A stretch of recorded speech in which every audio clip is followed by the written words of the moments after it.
सबसे पहले हम अपने कपड़े को बिल्कुल बीच में से लंबाई की साइड से फोल्ड करते हैं। लंबाई की साइड से मतलब जैसे जिधर हमारी किनारी होती है वो हमारी लंबाई में आनी चाहिए, और इसको हम उल्टी साइड से फोल्ड करेंगे। और आप किसी भी कपड़े को जब बनाते हैं, उसकी कटिंग करते हैं, तो सबसे पहले आप उसके ऊपर प्रेस कर लें, क्योंकि प्रेस करने से हम सही से उसका मेजरमेंट कर पाते हैं और उसमें बहुत ज्यादा सफाई आती है। बीच में से फोल्ड करने के बाद हम अपने सूट की तैयार लंबाई देखते हैं कितनी है। तो जितनी हमें तैयार लंबाई लेनी होती है उससे हमें 3 इंच ज्यादा लेना होता है नीचे मोड़ने के लिए और ऊपर तीरे की सिलाई के लिए। तो जैसे मुझे इसकी लंबाई 36 इंच रखनी है, तो देखिए यहाँ पर ये 36 इंच है और करीब करीब 3 इंच हमारा ये एक्स्ट्रा है। तो ये हमारा पूरा कपड़ा है। और सबसे पहले अगर आपका कपड़ा नीचे से तिरछा है या थोड़ा उसमें कान है तो आप उसको सीधा कर लें काट के पहले। और इसके बाद हमें देखना है कि हम अपने सूट की चौड़ाई किस तरह से लेते हैं। तो हम सूट की चौड़ाई इस तरह से लेंगे, जितने हमारे हिप है उसका चौथा हिस्सा जमा 2 इंच। जैसे हमारे हिप 36 इंच है तो उसका चौथा हिस्सा हुआ 9 इंच और उसमें हम 2 इंच प्लस करेंगे, तो इस तरह से हमारा हुआ ये 11 इंच। तो यहाँ पर हम एक निशान लगाएंगे और इसको बीच में से यहाँ से इस तरह से फोल्ड कर देंगे। इस तरह से देखिए ये मोड़कर हमारा 11 इंच है, यानी टोटल जैसे हम इसको खोलते हैं तो ये हमारा 22 इंच होना चाहिए।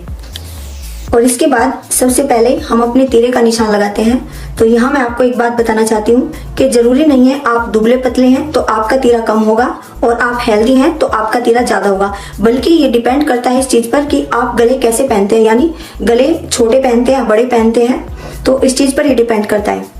देखिए जैसे हमारे गले की चौड़ाई 3 इंच है और आप पीछे के गले की गहराई 6 इंच या 6.5 इंच रखते हैं, तो इस स्थिति में हम तीरा 7 इंच रख सकते हैं, क्योंकि पीछे के गले की गहराई बहुत ज्यादा नहीं है तो हमारे शोल्डर गिरने की संभावना बहुत कम रहती है। शोल्डर तब गिरते हैं जब हमारे गले की चौड़ाई भी ज्यादा हो और पीछे से इसकी गहराई भी ज्यादा हो, क्योंकि आगे के गले की गहराई इसमें ज्यादा मायने नहीं रखती, क्योंकि आगे के गले की गहराई हम एक लिमिट तक ही रख सकते हैं। और अगर आपके पीछे के गले की गहराई 6.5 इंच से ज्यादा है, जैसे 7 इंच 8 इंच या 9 इंच है, तो आप अपना तीरा 6 इंच से 6.5 इंच तक रख सकते हैं। और अगर आपके पीछे के गले की गहराई 9 इंच से भी ज्यादा है तो आप अपना तीरा 5.5 इंच तक रख सकते हैं। और जैसे कुछ लोग जैसे इसकी गले की चौड़ाई 2.5 इंच रखते हैं, जैसे चौड़ाई में थोड़े छोटे गले पहनते हैं, तो ऐसे में अगर वो पीछे का गला थोड़ा गहरा भी रखेंगे और अपना तीरा 7 इंच लेंगे तो भी आपके शोल्डर नहीं गिरेंगे, क्योंकि आपके गले की चौड़ाई ज्यादा नहीं है, वो अपनी जगह सेट रहेगी। तो ऐसे में आप थोड़ा पीछे का गला गहरा भी ले सकते हैं। मैं समझती हूँ तीरे के बारे में मैंने जो बातें आपको बताई हैं आपको समझ आ गई होगी। तो मुझे इसका तीरा 7 इंच रखना है, तो ये निशान मैं 7 इंच पर लगा रही हूँ। और यहीं से देखिए हम अपने आर्म होल के लिए निशान लगाएंगे। तो इसके बारे में भी मैं आपको बता रही हूँ कि अगर आपकी चेस्ट 28 इंच से 32 इंच तक है तो आप अपने आर्म होल 6.5 इंच तक रखेंगे। और अगर आपकी चेस्ट 32 से ज्यादा है यानी 34 इंच तक है तो आप अपने आर्म होल 7 इंच रखेंगे।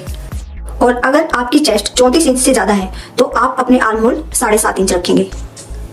तो मुझे अपने आर्म होल 7.5 इंच रखने हैं, तो एक निशान हम यहाँ से यहाँ तक 7.5 इंच पर लगाएंगे और फिर इस निशान को हम इस तरह से मिला देंगे।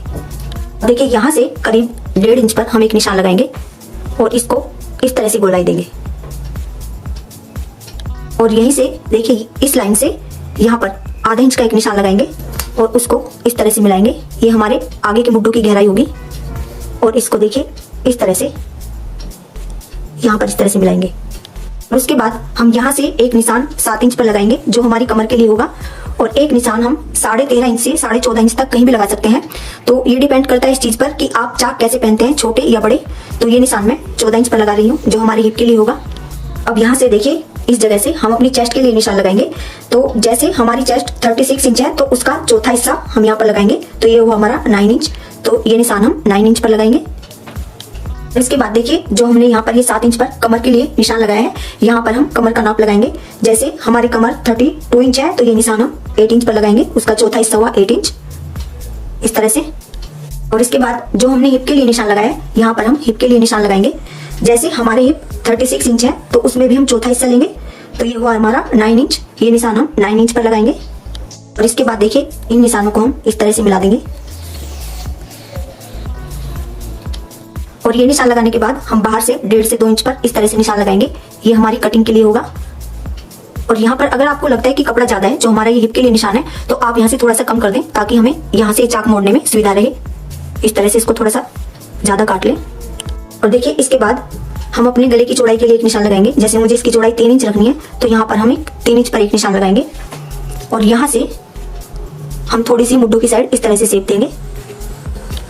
और देखिए पहले हम यहाँ पर जो हमने गले की चौड़ाई के लिए निशान लगाए यहाँ पर हम एक कट लगाएंगे इस तरह से और फिर हम यहीं से इसकी कटिंग करेंगे। पहले हम पीछे के हिस्से की कटिंग करेंगे यानी हमारा आर्म होल का ये वाला निशान।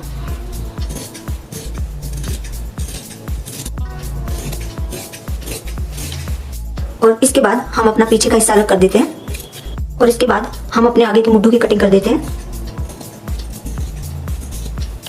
और इसके बाद हम पीछे के गले की कटिंग करते हैं। और ये पीछे का हिस्सा है और गले की चौड़ाई के लिए देखिए कट लगा हुआ है तो और मुझे इसकी जो गहराई है वो 5.5 इंच रखनी है तो एक निशान हम 5.5 इंच पर लगाएंगे और यहाँ पर एक निशान हम इस तरह से 3 इंच पर लगाएंगे और इन दोनों निशानों को इस तरह से मिला देंगे और इसको इस तरह से गोलाई देंगे और इसकी हम कटिंग कर देंगे।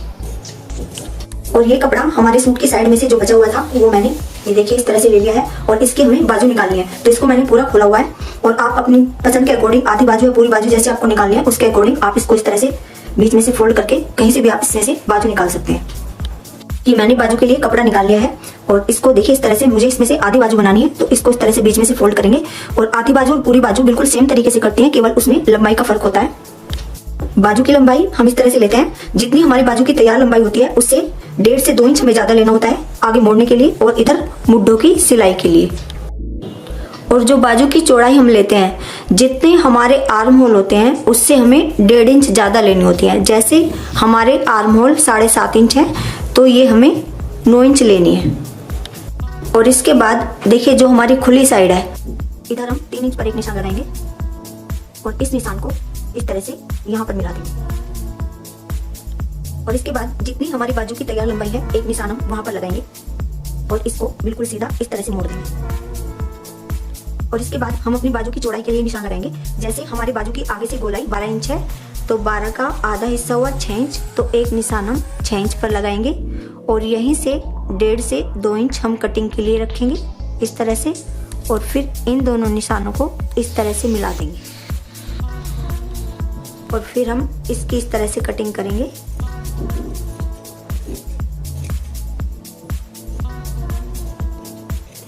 और यहाँ पर एक कट लगाएंगे इस तरह से तो हमें आइडिया रहेगा कि हमारा ये इतना मुड़ेगा ये हिस्सा।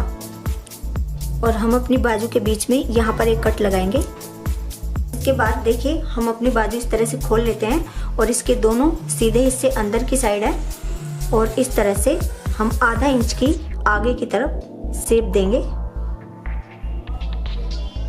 और इसकी कटिंग कर देंगे। और इस तरह से हमारे सूट की कटिंग कंप्लीट हो जाती है और उम्मीद करती हूँ आपको मेरी इस वीडियो से काफ़ी हेल्प मिलेगी। और अगर आपको मेरी वीडियो पसंद आती है तो प्लीज़ लाइक शेयर और कमेंट करें।